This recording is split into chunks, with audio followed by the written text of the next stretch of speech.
रिश्ते में तो श्री कृष्ण भगवान और राधा जी भी थे और अंत में उन दोनों की शादी हो पाई या नहीं, वो दोनों बंधन में बंध पाई या नहीं, ये हम सभी को पता है। तो दोस्तों, मैं हूं आपका दोस्त और सलाहकार अभिजीत सिंह राजपूत और आज इस वीडियो में हम बात करने वाले हैं कि रिलेशनशिप वर्सेस मैरिड। और बात शुरू करने से पहले मैं एक बात आपसे शेयर करना चाहता हूं और वो बात ऐसी है। तो जैसा कि आप मेरे वॉल के फ्रेम पर देख पा रहे हैं, हमारे आइडियल सुशांत सिंह राजपूत की फोटो लगी हुई है और रिसेंटली अभी उनके साथ में क्या हुआ ये मुझे आपको बताने की जरूरत नहीं है, बट मैं आपसे एक छोटी सी अपील करना चाहता हूँ। तो उनके खिलाफ जो षड्यंत्र रचा गया है, उस षड्यंत्र को रोकने के लिए जो हम लोगों ने एक कैंपेन चलाया है, जस्टिस फॉर सुशांत सिंह राजपूत, उस कैंपेन को हमें तब तक बनाए रखना है जब तक कि हमारे आइडियल को जस्टिस नहीं मिल पाता। तो अब बात करते हैं हमारे टॉपिक की।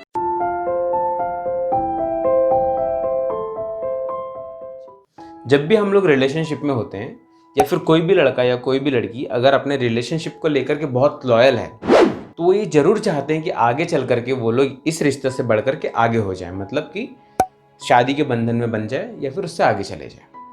और इन सब चीज़ों के लिए वो एफर्ट भी लगाते हैं और एफर्ट लगाने के बाद भी कभी कभी क्या होता है कि किसी किसी को ये चीज़ मिल पाती है और किसी किसी को ये चीज़ नहीं मिल पाती। और इसमें बहुत सारे ऐसे टॉपिक निकल करके आते हैं कि जिसमें कि घर के लोगों से कैसी बात की जाए, घर के लोगों के सामने ऐसी कौन सी कंडीशन रखी जाए कि जिससे वजह से घर के लोग मानने के लिए रेडी हो, फैमिली में से आपको किसका सपोर्ट लेना चाहिए और भी बहुत सारी चीज़ें। और ये सब टॉपिक्स पे मैं अपने आने वाली वीडियोस में वीडियो बनाने वाला हूँ। बट अगर आपकी डिमांड होंगी, अगर आपके कमेंट्स आए, तो मैं हो सकता है कि वक्त से पहले भी ये सारे के ऊपर वीडियो बना करके आपको दे दूँ।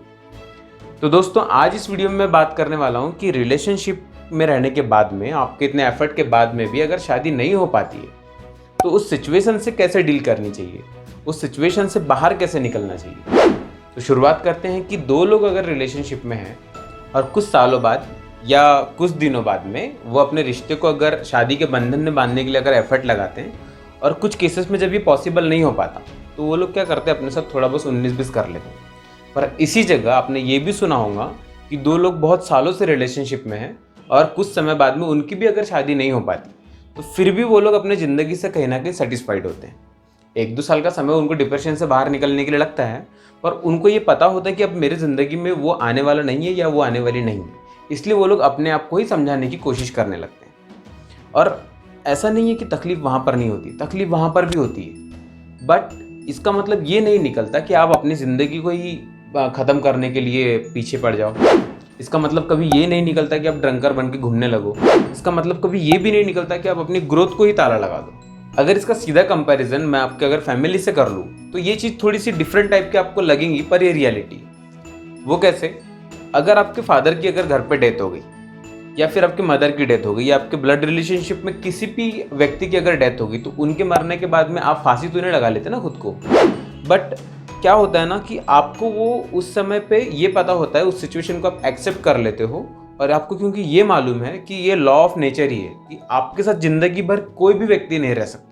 एक तो आप कम हो जाओगे या आपके जो साथ में वो कम हो जाएंगे। सुनने में ये कड़वाहट जरूर लगेंगी, पर ये रियलिटी है। पर उस सिचुएशन में क्या होता है ना कि आप खुद को समझाने लगते हो, खुद को उस प्रेजेंट में आप ढालने की कोशिश करते हो, क्योंकि आपको ये सारी चीज़ें पता होती है।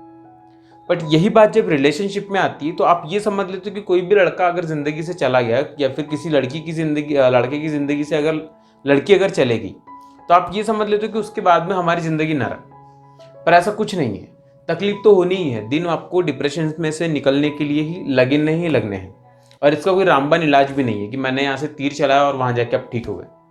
और जब तक आप खुद को समझाना स्टार्ट नहीं करोगे तब तक दुनिया का बड़े से बड़ा काउंसलर भी आपको नहीं समझा सकता। ये सब डिपेंड करेगा कि आप अगर अपने वो सिचुएशन को अगर आपने एक्सेप्ट कर लिया और अपनी ज़िंदगी में एक कदम, एक स्टेप अगर आगे बढ़ के खुद चलने लगे, तब भी सिचुएशन बिल्कुल ठीक हो सकती है। अगर आप आगे चल करके नहीं मिल पाते हो तो इसका मतलब ये बिल्कुल नहीं निकलता कि आप अपनी ज़िंदगी को ही ख़त्म कर दो, क्योंकि उसके अलावा भी आपके तरफ ज़िंदगी जीने के बहुत सारे रीज़न हैं।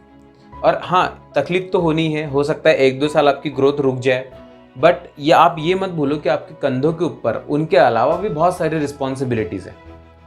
और अगर आपको इंसानों की ज़िंदगी मिली है तो उसका मतलब बिल्कुल ये नहीं निकलता कि किसी अननेसेसरी रीज़न की वजह से आपने उस ज़िंदगी को ही ख़त्म कर दिया। इस वीडियो में मेरा ये बोलने का मतलब नहीं है कि उस रिलेशनशिप का हमारी ज़िंदगी में कोई महत्व नहीं है। मेरा बस इतना ही कंसर्न है कि अगर आप दोनों ने मिलकर बहुत सारे सपने सजाए हैं, बहुत सारी फ्यूचर प्लानिंग की है और जाने अनजाने में अगर वो पूरी नहीं हो पाती, तो आप बस ये समझ लो कि उसके पीछे कोई वैलिड रीज़न होगा।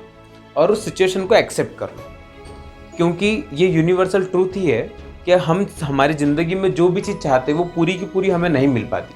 हमें किसी एक जगह से तो कॉम्प्रोमाइज़ करना ही पड़ता है। और इसी जगह अगर मैं दुनिया के सबसे रिच इंसान की अगर बात कर लूँ और उससे पूछ लूँ कि आपकी ज़िंदगी में हर वो चीज़ जो आप चाहते हो वो सब मिली है क्या, तो उसका आंसर आएगा सीधा सा नहीं। क्योंकि वो ये जानता है जो भी सपने हमारी ज़िंदगी में हम लोग देखते आ रहे हैं उन सभी चीज़ों को पूरा करना पॉसिबल नहीं है। सीधा सा एग्जाम्पल है यार, कि अगर आपको फुटबॉल और क्रिकेट दोनों गेम पसंद है, लेकिन आपकी ज़िंदगी आपको किसी एक गेम में बनानी पड़ेगी और एक गेम उसके लिए आपको छोड़ना पड़ेगा। अगर दोनों नाव पे पैर रखोगे तो आपको डूबना ही है। और एंड में आने के बाद में मैं आपसे यही कहना चाहूँगा, अपनी फैमिली, अपने फ्रेंड्स, अपने सराउंडिंग से जो आपने बहुत अच्छा रिश्ता बना करके रखा है उसे और स्ट्रॉन्ग करो। भगवान ना करे ज़िंदगी में किसी की ऐसी नौबत आए, बट अगर आती भी है तो आप ऐसी सिचुएशन में अपने फ्रेंड्स का, अपने फैमिली का अच्छे से सपोर्ट ले सकते हो और अपनी ज़िंदगी में आगे बढ़ सकते हो। और रिलेशनशिप से जुड़ी हर बात मैं चाहता हूँ कि आप मुझसे डायरेक्ट पूछिए, डायरेक्ट कंसल्ट करें, और ये बात मैं अपने हर वीडियो में कहते आया हूँ। और अगर आपको किसी भी चीज़ का टेंशन आता हो कि हाँ मैंने अगर अपनी पर्सनल चीज़ें शेयर कर दी तो कैसा, बट इस चीज़ का आप टेंशन मत लीजिए, क्योंकि आपकी प्राइवेसी ये मेरी रिस्पॉन्सिबिलिटी है। इस वीडियो को देखने के बाद में अगर आपको ऐसा लगता है कि मेरे ये 2 शब्द किसी की ज़िंदगी में थोड़ा बहुत भी चेंजेस ला सकते हैं, तो प्लीज़ इसे शेयर कीजिए and hit like and subscribe. Thanks for watching.